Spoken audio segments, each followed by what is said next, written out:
कभी कभी जिंदगी में एक ऐसा मोड़ आ जाता है ना, जहां लगता है बस सब खत्म। लेकिन क्या हो अगर वो अंत असल में अंत हो ही ना, अगर वो एक नई, बिल्कुल नई शुरुआत का इशारा हो। आज इसी गहरे, इसी बेहद जरूरी विचार पर बात करते हैं। आइए इसे साथ में समझते हैं। सोचिए जरा, एक ऐसी सिचुएशन के बारे में जहां हर सवाल के आगे बस खामोशी है। कोई जवाब नहीं मिल रहा, कोई क्लैरिटी नहीं है, बस एक गहरी धुंध है। पता ही नहीं कि क्या हो रहा है और आगे बढ़ने का तो कोई रास्ता ही नजर नहीं आ रहा। हर तरफ बस दीवारें हैं। ऐसा लगता है जैसे किसी भूल भुलैया में फंस गए हैं जिसका कोई एग्जिट है ही नहीं। और ठीक उसी पल में जब सारी इंसानी कोशिशें, सारे एफर्ट्स जवाब दे जाते हैं, तब एक डिवाइन पावर अपना काम शुरू करती है। यही वो पॉइंट है जहां सबसे गहरी निराशा में भी उम्मीद जन्म लेती है। तो ये जो फीलिंग है ना कि सब खत्म हो गया, ये असल में अंत नहीं है। ये एक बहुत ही खास टर्निंग पॉइंट है। इसे कहते हैं द आर्ट ऑफ सरेंडरिंग, यानी समर्पण की कला। तो फिर ये समर्पण, ये सरेंडर आखिर है क्या? देखिए, इसका असली मतलब समझने के लिए पहले ये जानना जरूरी है कि ये क्या नहीं है, क्योंकि हम अक्सर इसे गलत समझ लेते हैं। हाँ, ये एक बहुत आम कंफ्यूजन है। ज्यादातर लोग सरेंडर यानी समर्पण को हार मान लेना समझ बैठते हैं, लेकिन सच तो यह है कि इन दोनों में जमीन आसमान का फर्क है। देखिए, हार मानना वो कमजोरी है, मतलब आपने कोशिश करना ही छोड़ दिया। पर समर्पण, अरे वो तो सबसे बड़ी हिम्मत का काम है। तो समर्पण आखिर है क्या?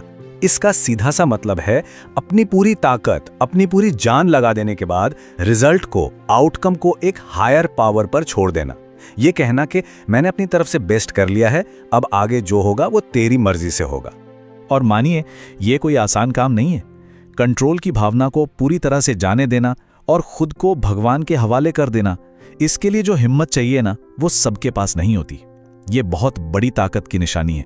असल में समर्पण का मतलब है खाली होने का एक प्रोसेस। और हाँ, ये थोड़ा मुश्किल हो सकता है। इसमें हमें बहुत कुछ जाने देना पड़ता है ताकि हम कुछ नया और कहीं ज्यादा बेहतर पा सकें।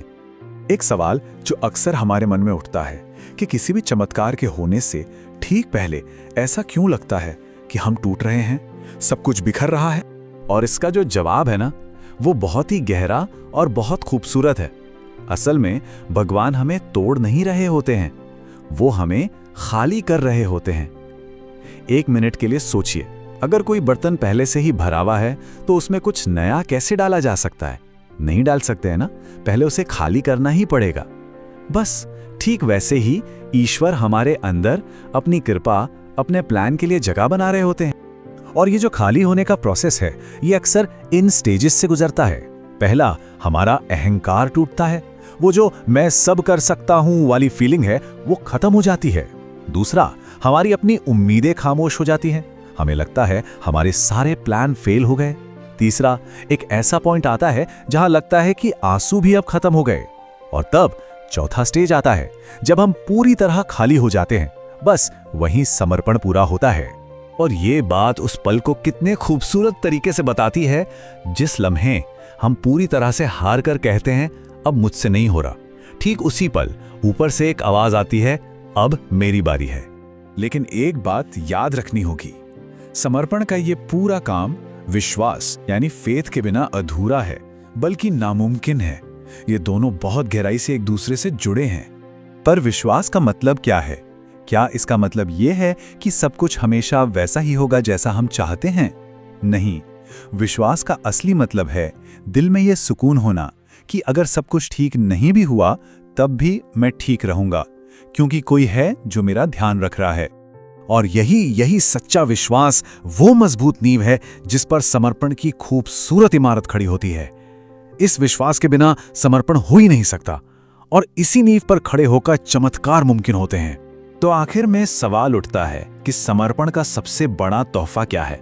वो तोहफा है एक ऐसी डिवाइन योजना को अपनाने का मौका, जो हमारी छोटी छोटी योजनाओं से कहीं कहीं ज्यादा बड़ी और बेहतर है।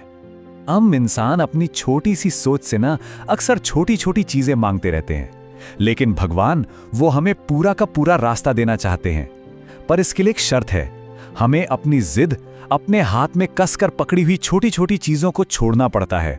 और जिस दिन ये शब्द सच्चे दिल से निकलते हैं, अब मैं नहीं तू, बस वही दिन असल में एक नए जीवन की शुरुआत होता है। तो अगर आज किसी को भी ऐसा महसूस हो रहा है कि बस सब खत्म होने वाला है, तो डरने की कोई बात नहीं है, क्योंकि एक बात हमेशा याद रखनी चाहिए, अक्सर जब हमारी कहानी का कोई चैप्टर खत्म होता है, तभी भगवान अपनी कहानी लिखना शुरू करते हैं।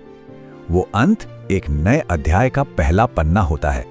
तो बस याद रखिए, जहां हमारा समर्पण पूरा होता है, ठीक उसी पॉइंट से भगवान का काम शुरू होता है। वो अंत नहीं है, वो असली शुरुआत है।